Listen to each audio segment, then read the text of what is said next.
êtes un petit peu dans la peau du président aujourd'hui. Bon, je ne sais pas si on peut dire ça, franchement, je ne sais pas. Cette voiture est quand même assez exceptionnelle finalement. La Palace 21, c'est vraiment la belle DS populaire mais aussi luxueuse.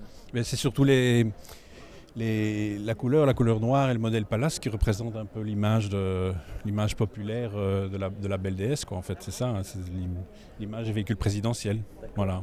Qu'est-ce qui vous a attiré en fait dans la DS? La ligne, le confort, et voilà, surtout la ligne. Je vois qu'elle est immatriculée normalement et pas ancêtre, ça veut dire que vous l'utilisez quasiment tous les jours? Pas tous les jours, mais je roule. Avec une DS, il faut rouler.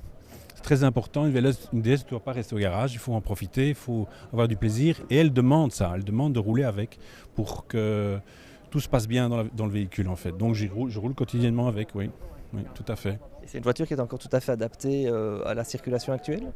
Pour moi, oui. J'ai l'habitude de rouler avec des voitures anciennes, donc ça ne me dérange pas et elle suit le flot de la circulation normal, toujours en 2015.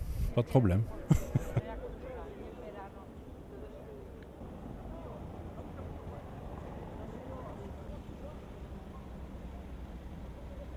Qu'est-ce qui fait que la DS est devenue une voiture mythique?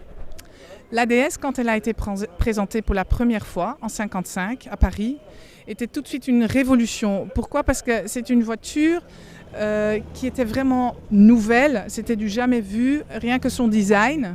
Certaines personnes le baptisaient un ovni. Et bien évidemment, la technologie, la suspension hydraulique, la technologie, le design font que cette voiture est encore aujourd'hui vraiment une icône dans le monde automobile. Et ce qui est vraiment très sympa, c'est qu'ici à Auto World, on a une DS avec plus de 840 000 km au compteur.